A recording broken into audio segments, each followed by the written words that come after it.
Hello, and welcome to A Drink with the Past, featuring your hosts, Martin. and Jose. In today's episode, we are providing the treats that is Halloween and how the church and the Americas have shaped the holiday into today's culture. Our drinks for this spooky episode include a Stella Rosa Black, which fits the theme for this, I'd say well enough. Perfect. Here we go. I haven't had a wine in a while, so This is my first time trying a Stella Rosa Black. you haven't had Stella Rosa Black before? No. I mean, it's been like almost maybe like a year to the date, maybe, since I last had it. So, and we'll see how my taste buds have reacted since then. So sit back, relax, and Don't let the bed bugs get you or the boogeyman get you. okay. So sit back and relax as we take a drink with the past. Cheers.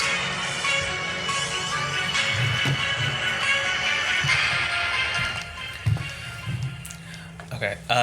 Before we start, we'd like to thank our listeners who have kept in up to date with the previous episode that we had with how Nagasaki and Hiroshima have stayed together Basically since. reached their 80-year milestone since the bombing of the atomic bomb on them. So that was our latest episode.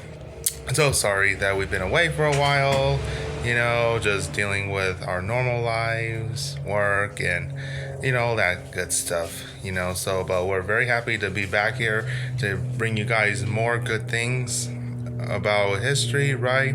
And basically discussing about it and giving our insights about it more. So we actually are happy to be doing this special episode since it is the time already of Halloween, which is this week, and we just want to get down into the backstory behind Halloween and basically why Halloween has become what it is today in our culture, right?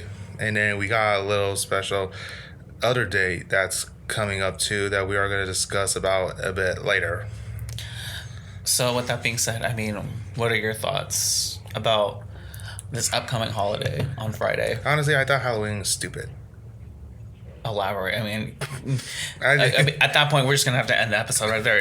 That's my final thoughts. It's stupid. The end. Like, all right, that is it. That's all for this episode. We'd like to thank you. Why? I don't know. I guess the next always dream thought question is Halloween. why. I don't know. Halloween to me was not really a big deal for me growing up. I mean, I was never into that spirit, into that Halloween spirit with like the dressing up and trick or treating, right? But to be honest, I kind of was a scaredy cat.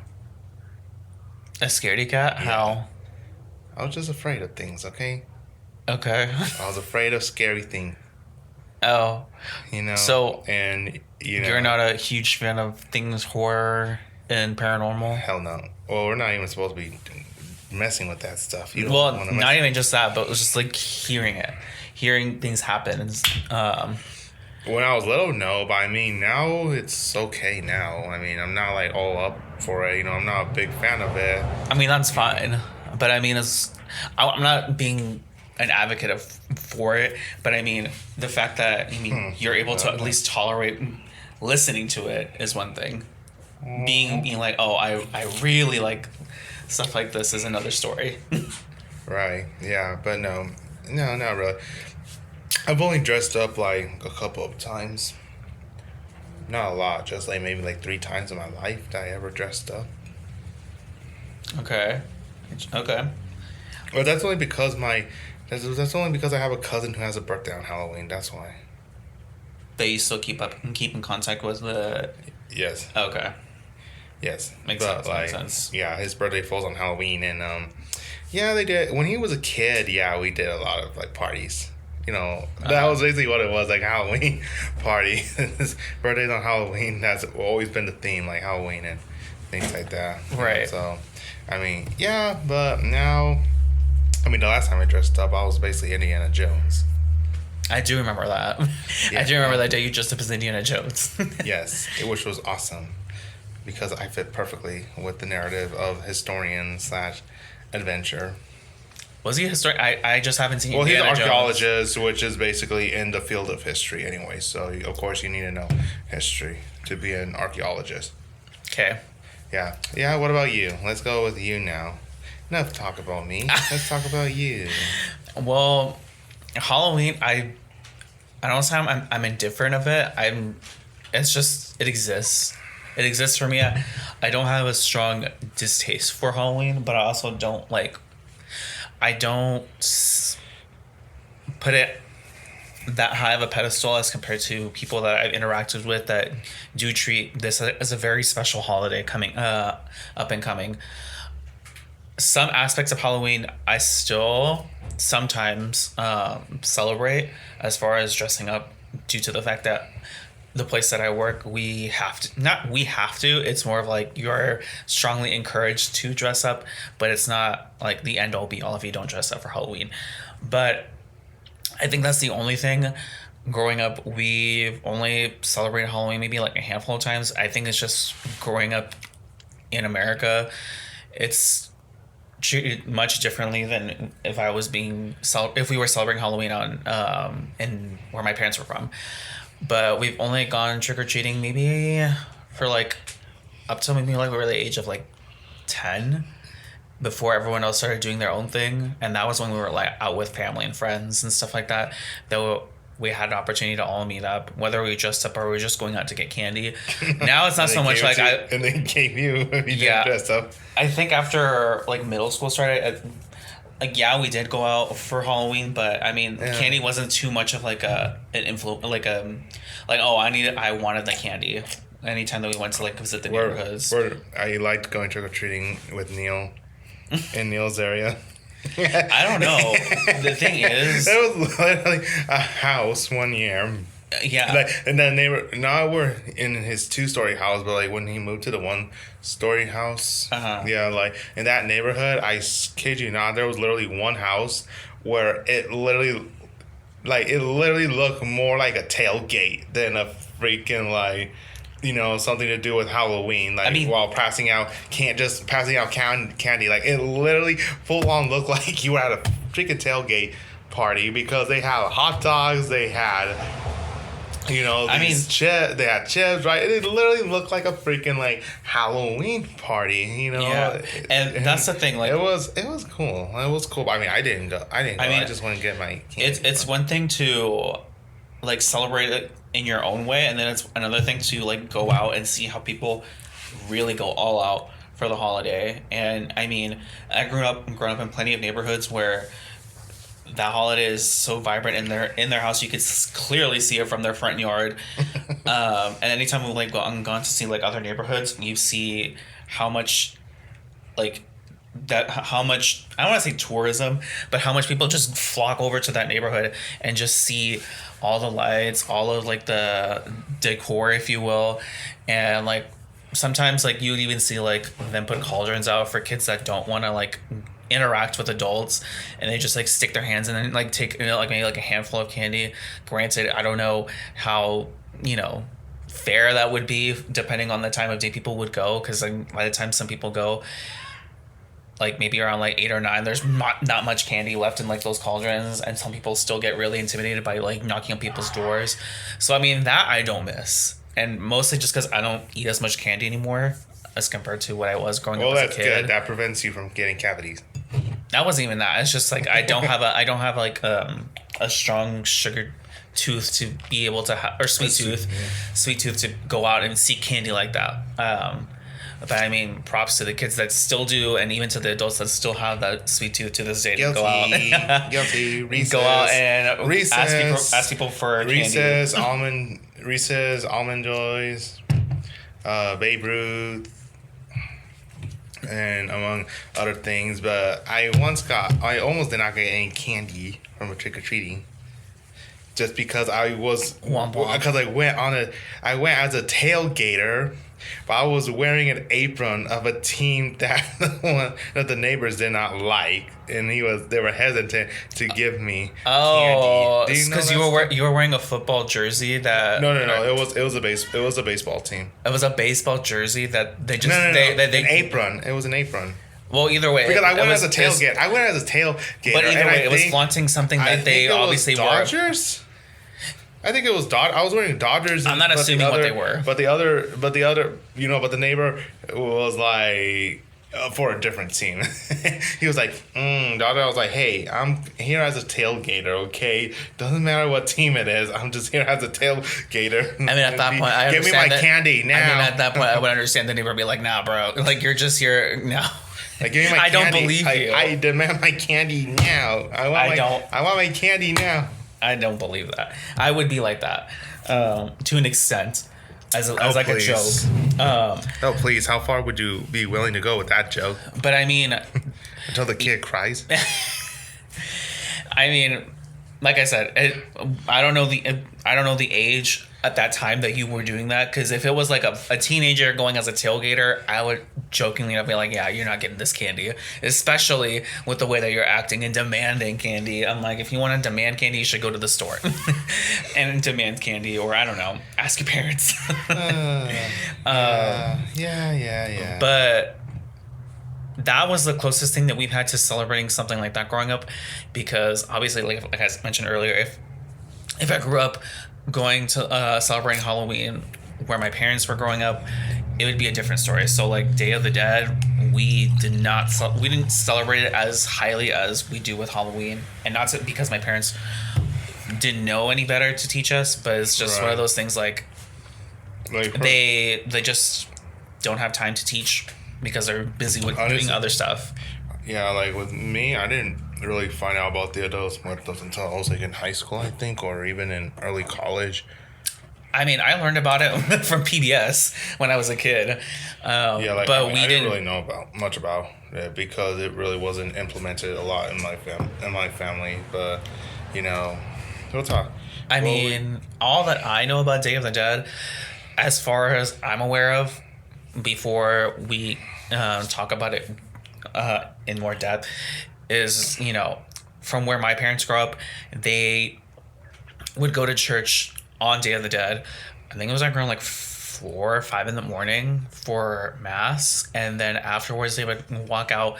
I think it's either like in a parade style, or they would just all walk to the cemetery, because they have a lot of cemeteries now, but there used to be just one singular one that everyone would go to that was near the church. They would go to the cemetery and they would put out flowers, and they would like just hang out with their loved ones at their gravesite for I don't know how long. I know some people, I've heard from some people that they would go out and not only just like replace the flowers, but they would also go and clean the gravestone and stuff like that, which honestly I feel mixed about, because I mean, it's about honoring someone, doesn't mean, I don't know, it's very mixed with that as a whole.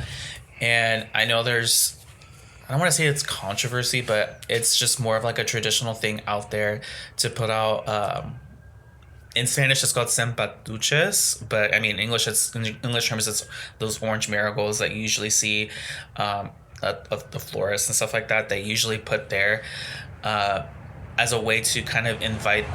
You would put those out, the marigolds out, along with like your loved one's like favorite like snack, whether that be like treats or cookies or whatever it is that got them to walk towards you or something like that. Right. And it's a way for like those loved ones to come back from the dead and be with you during that time, and enjoy that time. And some people would speculate that and those times like they would actually like eat the food and then just leave. Right. I personally have never seen it because I mean not because I'm in America, but also just because we're not big on that type of celebration besides going to church that day. That's as too much of my knowledge of what I know about Day of the Dead. Perfect. So, let me ask you this. How much do you know about the background of Halloween? Before I looked at your notes, I just thought it just came from somewhere out here in somewhere in the Americas. I don't know anything else but uh, what we see now in today's society of just decorating your house weeks before Halloween and then just throwing candy out in the evening. So I mean, what is or where did it come from? I'm glad you asked because not a lot of people Okay. finally know that because this is where we were finally getting into it. So the tradition of Halloween, right, basically originates with the ancient Celtic festival of Samhain, okay? When people would light bonfires and wear costumes to ward off ghosts. So it basically had to do with a religious aspect, you can say. Okay. All right, Halloween had a religious aspect to it. And basically, the Celts were basically these group of people who lived 2,000 years ago, mostly in the area, which is now Ireland, the UK, and northern France. And it was celebrated on November 1st. Basically, it was like considered their new year, I guess. And this basically, and it marked the end of summer and the harvest and the beginning of the dark, cold winter, a time of year that was often associated with human death, obviously, because you have the winter, right? You said that's their new year, or just the new season? The new year. Like Halloween is a mark of a new year basically, for them. Okay. for the Celts, yeah. Okay. And then the Celts believed that on the night before the new year, basically their New Year's Eve, the boundary between the worlds of the living and the dead became blurred. And on the night of October 31st, they would celebrate the feast of Samhain, right? When it was believed that the ghosts of the dead will return to Earth. That explains a little bit of why right. why in Mexico they say that as well. Like the veil between the physical and the spiritual realm tears open just a little bit for the dead to walk in, the spirits of the dead to walk in and celebrate. Okay, that kind of puts it into perspective now. Yeah, and basically the Celts thought that the presence of the outer worldly spirits would make it easier for the Druids or basically the Celtic priests to make predictions about the future. So this was where taboos came, right? This little thing about tell us about the future, right? Fortune telling. What does our future look? Why is it that my angry mother-in-law is still lingering around this world when they should be at peace? When I should be at peace. Or so on, right? And for a people entirely dependent on the volatile natural world, and then the prophecies were an important source of comfort during the long dark winter. So because winters are like considered to be like dark, right? Because they're like it's considered like the worst of the seasons because You don't get any winter, crops growing. you have the snow, right? Everything's cold, right? So because of those prophecies, that's what brought the Celts like comfort during the winter. They make them feel more at ease, I guess you could say. Okay. And then basically to commemorate it, the Druids built these huge sacred bonfires where people would gather to burn crops and animals as sacrifices to their deities, to their gods, right? And then during the celebration, the Celts would wear costumes basically consisting of animal heads and skins and attempted to tell each other's fortunes. That kind of sounds like Native American thing right there over here with our Native Dressing up Americans in with animal clothes, not animal like clothing, but animal. I guess you could say animal fur at this point. like the animal, their skins. The animal yeah, the skins of the animal and the heads, because that's what Native Americans do mainly, like in the Midwest, I did. there, like in the Midwest, like close to the border of Canada, right in that area. I know very little about that. So and in the eastern part of the United States, like a lot of our Native Americans did that too. Like they would wear animal heads and skins, right, and special occasions, like special festivities, right? And it does mingle with like fortune telling as well. So that has to do with fortune telling by Mainly dressing up.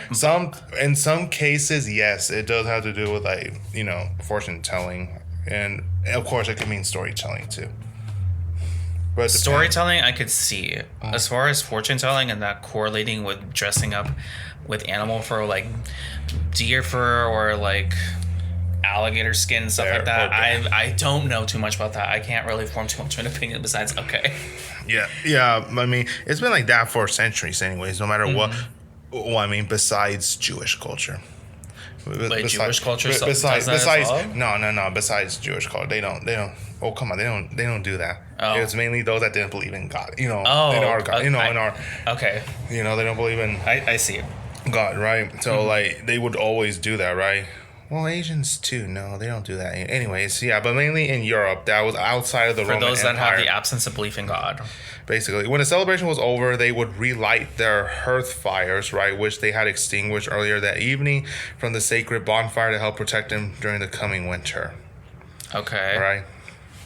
And then the Roman Empire, right, in Anno Domini 43, right, in the year of our Lord 43, the Roman Empire had conquered the majority of Celtic territory, right. And in the course of the 400 years that they ruled the Celtic lands, 2 festivals of Roman origin were combined with the traditional Celtic celebration of Samhain, right? The first was Feralia, and it happened in late October when the Romans traditionally commemorated the passing of the dead. Okay. I can see them wanting to mix a little bit of that of Celtic culture with Roman Christianity. This is before.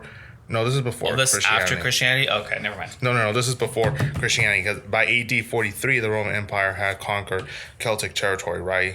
And before Christianity was introduced, the first day was Feralia, right? Okay. This is still Roman beliefs, like before the introduction of Christianity to them, right? But they also did have a belief. They also did have a event where they would commemorate the passing of the dead as well. Like every culture has a day where they would commemorate the passing of their dead, right? And then the second was a day to honor Pomona, the Roman goddess of fruit and trees. No, that's what I was gonna say. Well, okay, I was veering off with like Christianity, but now I kind of I feel like I've fell down a little bit with that as far as like Roman belief. With like the polytheistic belief. Okay. But you know what's funny? It says the symbol of Pomona is the apple, and in the incorporation of the celebration into Samhain probably explains the tradition of bobbing for apples as practiced today on Halloween. What do you I haven't think about too that? much about like the history of apple bombing, which I guess okay. Interesting. Now we know where apple bombing comes from. So this is now where we get into the nitty gritty. All right, and this is talking about the meaning behind the word Halloween, right? And basically, it's inspiration with Christianity, right? How Christianity comes into play here. So on March 13th of 609, Pope Boniface IV dedicated the Pantheon in Rome in honor of all Christian martyrs. If you don't know what the Pantheon is, it was a Roman temple. It was a Roman temple that was in Rome that got converted into a basilica. That's now converted into a basilica. So it's now a basilica. I mixed it up with Parthenon, which is like the stadium that they use for gladiators and stuff like that. The Parthenon isn't that in Athens? In Athens? Oh, well, yeah. But I almost sounded familiar with Pantheon and Parthenon. Okay, yeah. So he dedicated the Pantheon in Rome to honor all Christian martyrs, and the Catholic feast of All Martyrs' Day was established in the Western Church, right? So All Saints' Day was known as All Martyrs' Day because it was only dedicated to the martyrs, the ones who died for the Christian faith. Pope Gregory III later expanded the festival to include all saints as well as all martyrs, right? So it's not just martyrs this time. This is basically for every saint. Okay. And moved the observance from May 13th to November 1st. Okay. So it used to have been in May. All Saints' Day used to have been in May, but now it's in November 1st, right? And by the 9th century, the influence of Christianity has spread into the Celtic lands, where it gradually blended with and supplanted older Celtic rites. And in the year 1000, the church made November 2nd, All Souls' Day, a day to honor the dead. It's widely believed today that the church was attempting to replace the Celtic Festival of the Dead with a related church-sanctioned holiday, which, your thoughts? Well, that's what I was going to say. I mean, I get them wanting to incorporate certain aspects of Celtic culture with Christianity.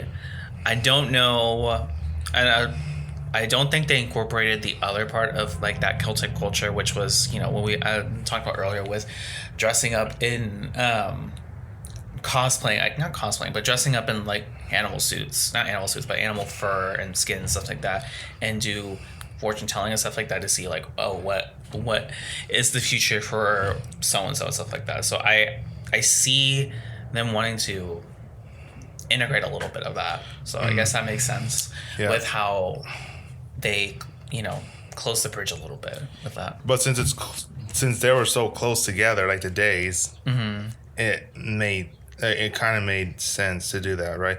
And then All Souls Day was celebrated similarly to Samhain, with bonfires, parades, dressing up in costumes, basically as saints, angels, and devils, right? The All Saints Day celebration was also called All Hallows or All Hallowmas, from the Middle English word All Hallowmis, All Hallowmis, meaning All Saints Day, right? So Mas is basically from Old English. So Christmas, right? It's like Christ Day. Yeah. Basically Christ Day, right? And the night before, the traditional night of Samhain in the Celtic religion began to be called All Hallows Eve, and eventually that's how we get the word Halloween. Okay. Halloween basically means All Hallows Eve. Yeah. Basically the day before the day before All Saints. Yeah. So now we passed that, right? That's Europe, right? In the Celtic areas, right?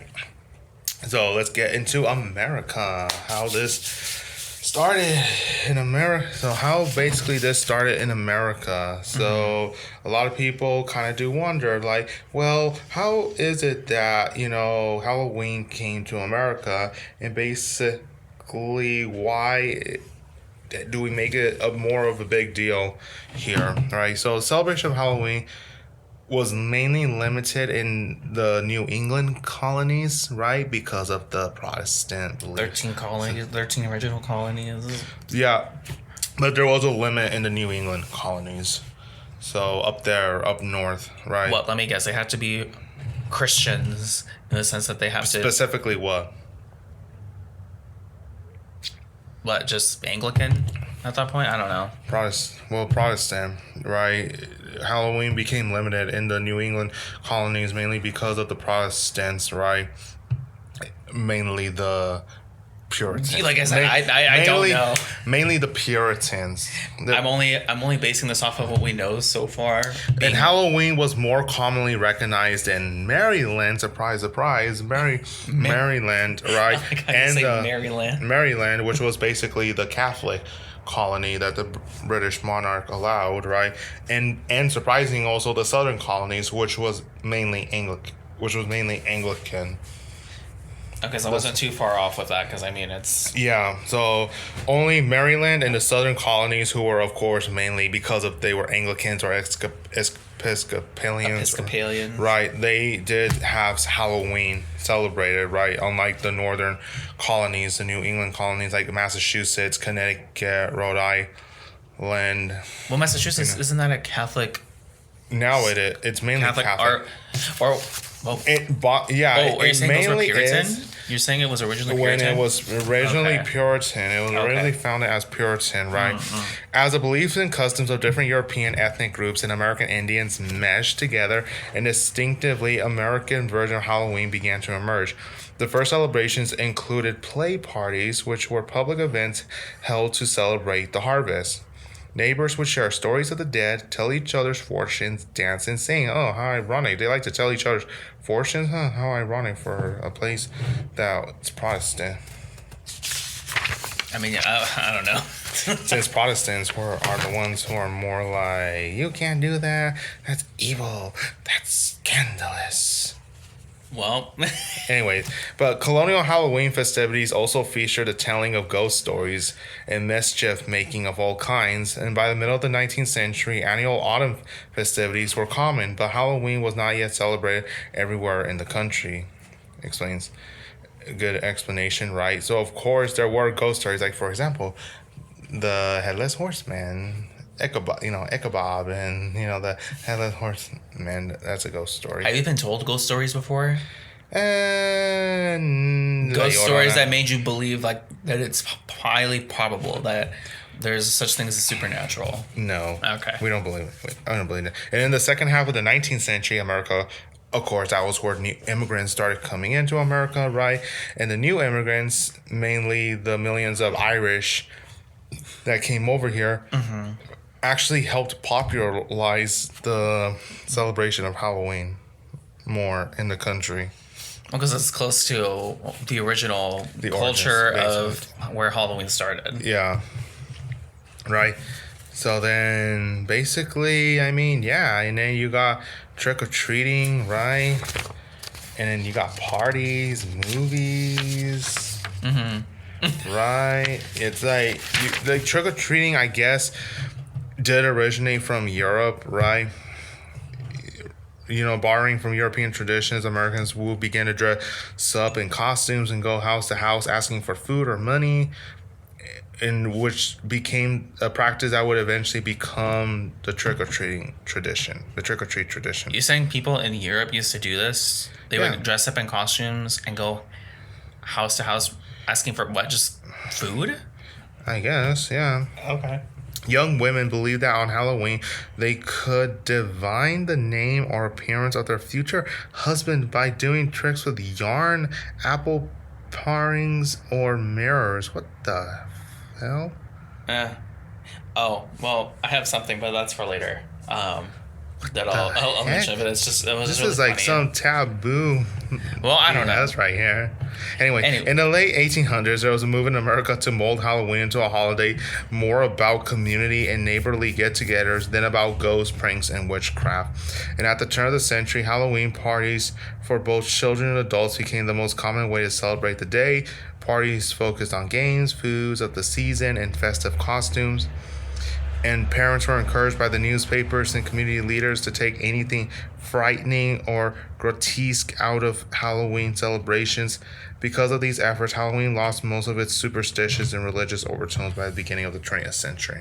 I mean, now we can just go to how Day of the Dead in English terms, and then obviously in more Hispanic terms, in Mexican terms, you could say Dia de los Muertos came around. And then basically all these things that happen, right? Trick-or-treating and like even Halloween parties, like these things didn't come to play, didn't become a big deal until literally the 1920s and 30s. Like that was when the whole thing about having Halloween parties came to be, like literally during the 20s. Like this was brand new. Right? So, I mean, yeah, you guys want to know where the Halloween parties come? All those nice Halloween parties you take your kids to or that you go to as an adult, right? It's the 1920s. Okay. Right? And so today, Americans spend like more than $11 billion annually on Halloween. I can't say that's more than what people spend on Christmas. But in making it the Thanksgiving. country's second largest commercial holiday after Christmas. Christmas is still going to be the largest commercial holiday. I don't know how much that is going to be of a factor now. Now in today's generation. Let's face it. I think Christmas is still going to be the largest commercial holiday, right? But Halloween is the largest also. Like it even says that Halloween's the second largest.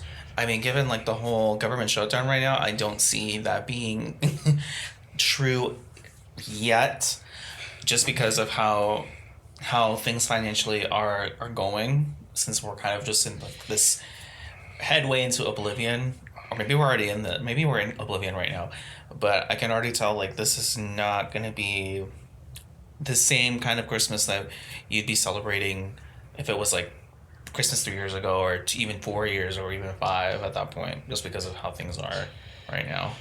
But I mean, now I guess we can just talk about Day of the Dead and where that came from. I'm glad you mentioned that.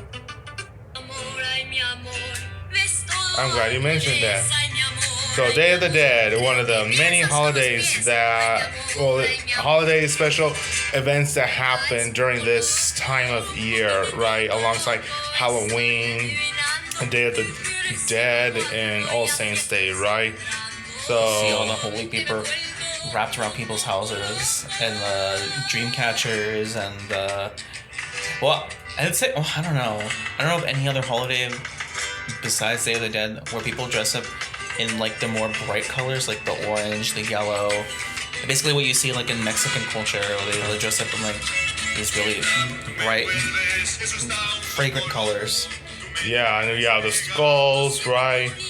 You decorate the skulls. Sugar skull. The sugar skulls, is that what you said?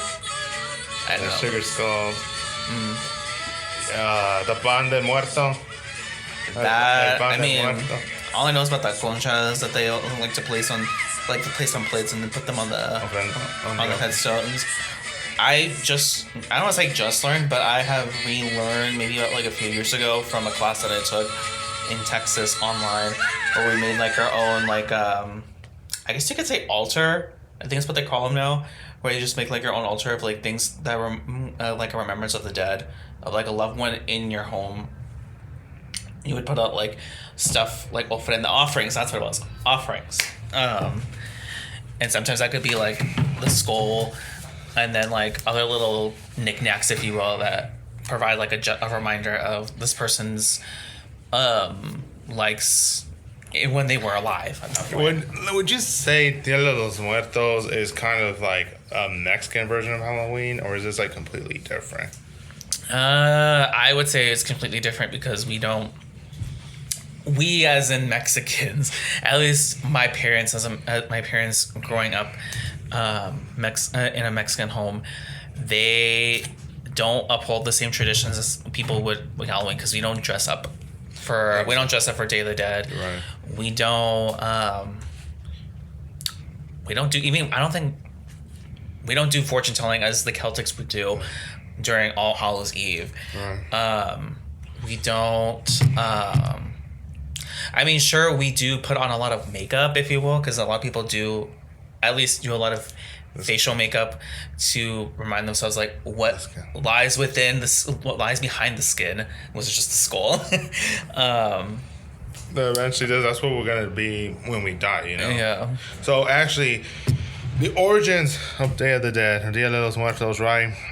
It's a Mexican holiday where families would welcome back the souls of their deceased relatives for a brief reunion that includes food, drink, and celebration, right? Mm-hmm. And you can basically say that the Dia de los Muertos is a blend of Mesoamerican, European, Spanish rituals, right? The Celtic religion, I see for sure, because of how you mentioned earlier how, it's the day where like that little tear within the physical and the spiritual realm opens, and that part I do understand, because that does come from the Celtic culture in that sense. So it does make sense a lot. Yeah. It's starting to make sense, right? Mm-hmm. And so the holiday is celebrated from basically October 31st to November 2nd. It's like a 3-day thing, right? Mm-hmm. Even though, according to tradition, right, the gates of heaven are open at midnight on October 31st, and the spirits of the children can rejoin their families for 24 hours, and then the spirits of adults can do the same on November 2nd. Oh, that's what I heard too. I kind of heard about that too, that there's a specific day for kids and when the adults can come back. I've only heard about over there. I've only heard about just general, like any loved one could come in. Yeah. And then animals, like right. any like deceased animals that people cared for during that time. Exactly. Yeah. So the origins of the Day of the Dead, basically the roots are celebrated in contemporary Mexico, right? And basically it is said that it went back about 3,000 years to the rituals honoring the dead in the pre-Columbian Mesoamerica, right? Aztecs and other Nahua people living in what is now, of course, central Mexico, right? Mm-hmm. Held a cyclical view of the universe and saw death as an integral, ever-present part of life, right? And upon dying, a person who was believed to travel to Shikunamitlan, which is the land of the dead, right? That's the Nahuatl word for land of the dead. Shikunamitlan. Only after getting through 9 challenging levels, a journey of several years, could the person's soul finally reach Mictlan, the final resting place. In Nawal rituals honoring the dead, traditionally held in August, family members provided food, water, and tools to aid the deceased person in the difficult journey, right? Okay, now So now think of it now like I see the why pharaoh, the treats. like Now I see where the treats come in, because I mean, as far as how that history goes and how they uphold that tradition is more so for them, like when you're running a marathon, Basically. and you have to stop for like water. It's those spirits coming down and getting like their necessary nutrients to be able to go back and finish the journey. basically that's what inspired the tradition of like people leaving food and other offerings on the graves of their loved ones, or set them out on the makeshift altars called the ofrendas in their homes, right? So again, how is the Day of the Dead versus All Souls Day, right? So in medieval Spain, so let's talk about Spain, because this is basically like Spain's doing mainly, right? In medieval Spain, people would bring wine and pan de animas, spirit bread, to the graves of their loved ones on All Souls Day.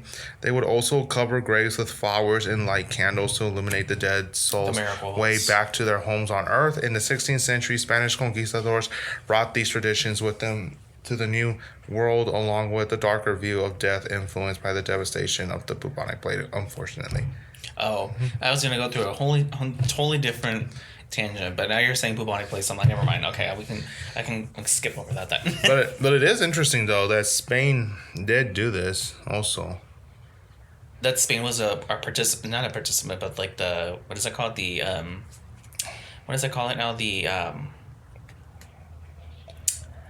what are they? Facilitators. They facilitated part of the tradition that Mexico continues to add to their traditions. Okay. Basically, so yes, come on. There's good things that did come out of this. Okay, there's some good things that came out of this. Okay, so how's the Day of the Dead celebrated? Right, basically, like you said, the border between the spirit world and the living world dissolves. Right.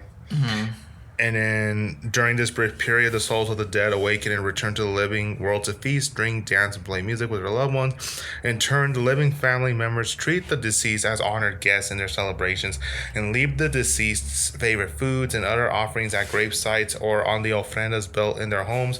Ofrendas can be decorated with candles, bright marigolds called cempasúchil.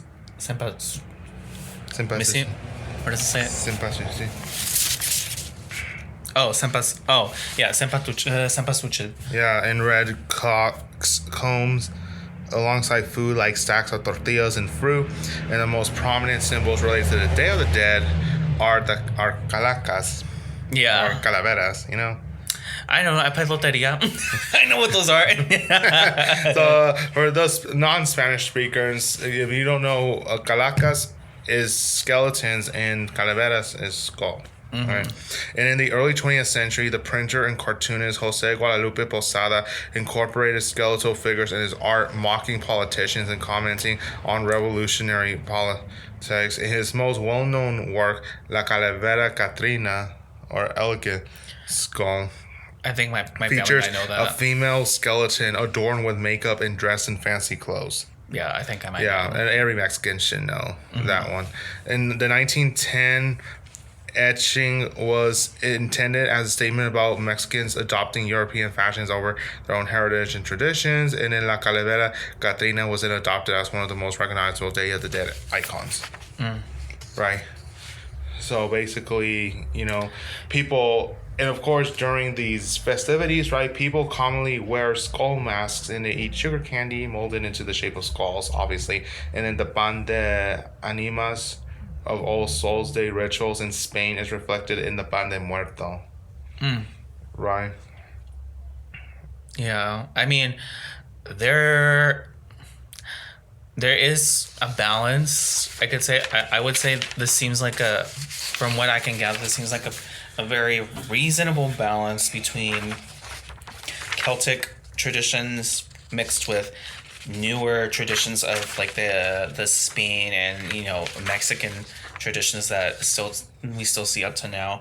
But then there's also like the more extreme I'm not sure if it's within the same realm of Day of the Dead or if it's like another day within the next month where they talked about like the Santa Muerte and stuff like that, where they might take it like a step further in that direction. I personally don't um, celebrate that, but I do know that there are people that do take the belief of Day of the Dead a lot further than I would ever go in that sense. Which could be said about most traditions or most celebrations like Christmas, um, even 4th of July and stuff like that. Like sometimes there are some individuals that can take it to an extreme level for admiration and celebration. Exactly. Yeah. So obviously, the way how the church incorporates these things, right? So let's say in the ceremonies, right? People should. Let's say once the Spanish conquered the Aztecs, right, in the 16th century, the church moved indigenous celebrations and rituals honoring the dead throughout the year to the Catholic dates commemorating All Saints' Day and All Souls' Day, right, on the 1st and 2nd of November. And then, of course, what became known as Dia de los Muertos on the November 2nd, the Latin American indigenous tradition and symbols to honor the dead fused with non-official Catholic practices and notions of an afterlife, right? And then the same happened on November 1st to honor children who had died, right? So technically, let's just say, like, it's... I don't know how to say it, right? It's Catholic, but not Catholic at the same time. I would say it's religious in the sense that you're celebrating the deceased, but also not essentially the rest of the belief that Mexico upholds, or that people like to uphold about Day of the Dead is necessarily religious, because there's no such in the religious terminology. There's in the scope of religion, there is no possible sense that a person can return as a spirit. That is essentially how religion will coin it as. It's like it's not possible. There hasn't been a way for someone to come back and tell us how things are from the afterlife. But for Day of the Dead, there is certain. Not true. There is, I guess, there is the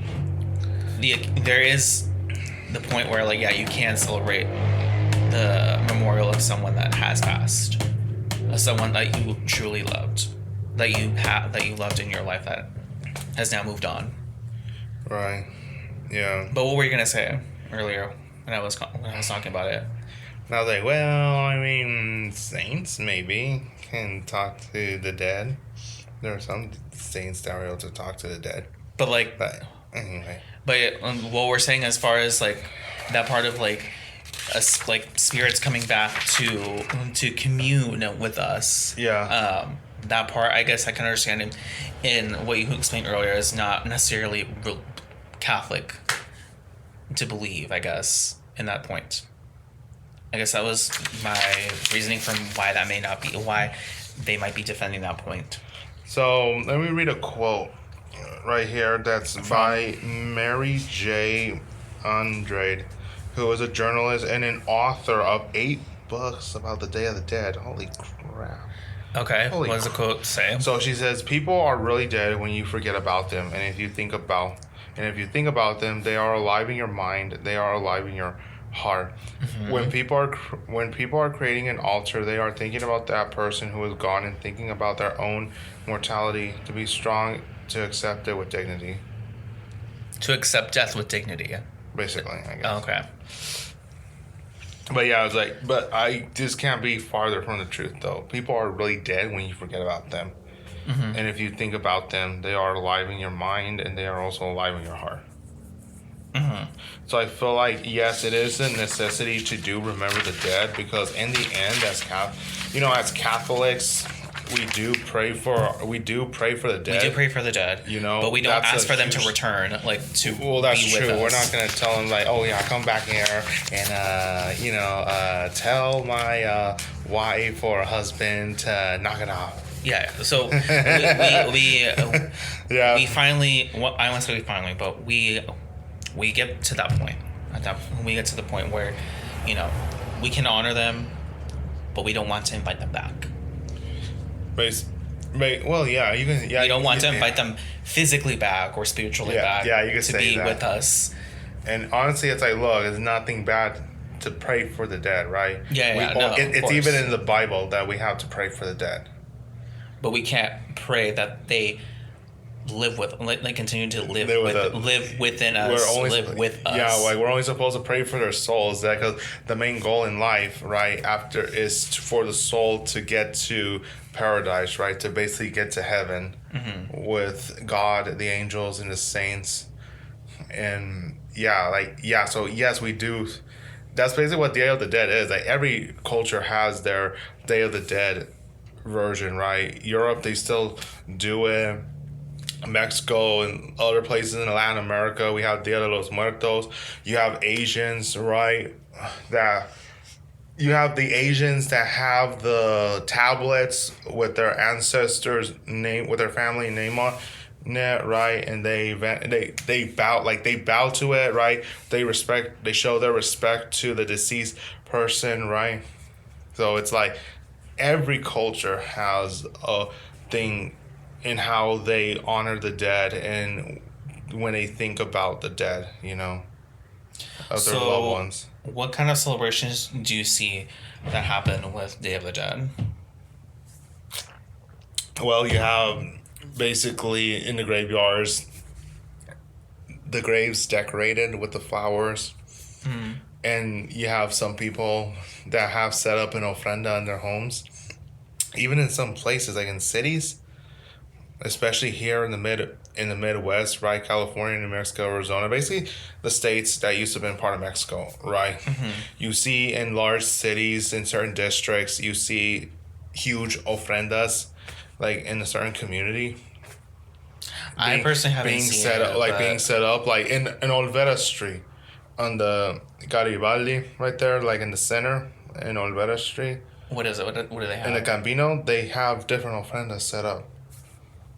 Oh, I thought you were talking about like, from the way that you're explaining it, it sounds like if it was like a small town, they would have like a huge like something. They would have something huge like in Town Square, for example. They would have something huge in Town Square. No, not make like an offering. Well, not that crazy, but like okay, they would have small ofrendas. And I know when I went to San Diego last year for my little getaway like trip,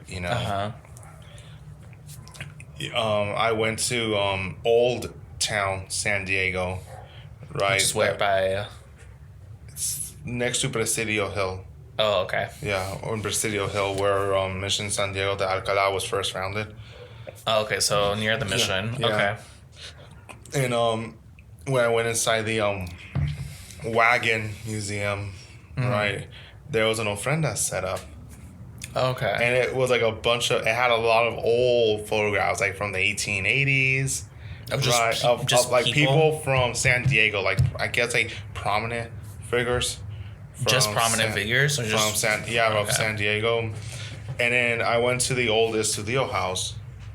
Oh, okay. I went to the old Estudio house right there, and they had the ofrenda set up for the family. With their photographs on there. So yeah, they had an ofrenda set up for them. Okay. Like for them, and it's you just see it everywhere, and you have the mariachis, you got mariachis playing, you got bandas, right, norteño groups playing at the graves, they do. Yeah, I mean, nowadays you can go to a club on a weekend, they're doing something, it's like, go. I've never done that, but like, yeah, you can basically do that, and okay, but yeah, that's basically how it is, right? Any other final thoughts on this matter about Day of the Dead? Just try to understand the meaning behind Day of the Dead and what it really is all about. I mean, yeah, it's all fun and games when you start painting your faces as a calavera. Do you feel like you without knowing the meaning behind it? But other than that, it's like, well, now you do. if you listen to this podcast, now you do. Or Now you know. do your own research. Now you know a little bit of the history, and you're more than welcome to research it further in your own time. But I mean, do you feel like you're the type of person that'll uphold any of this in the future? Like whether it's the entire celebration of Day of the Dead / Halloween, or just parts of each within the future. I mean, I'll go to celebrations, but it's for me personally, it's like, okay, this thing is happening. Okay, all right. Yeah, basically. All right. Yeah.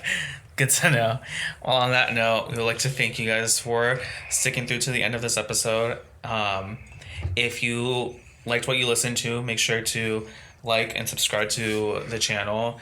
If you wanted to leave a comment on what you like about Halloween / Day of the Dead, and including Day of the Dead and All Souls Day, feel free to leave it below. Also, if you have any questions or anything that you want to add to this conversation, you can add that to the comments below. With that being said, we would like to thank you guys for listening, and thank you guys for allowing us to drink with the past.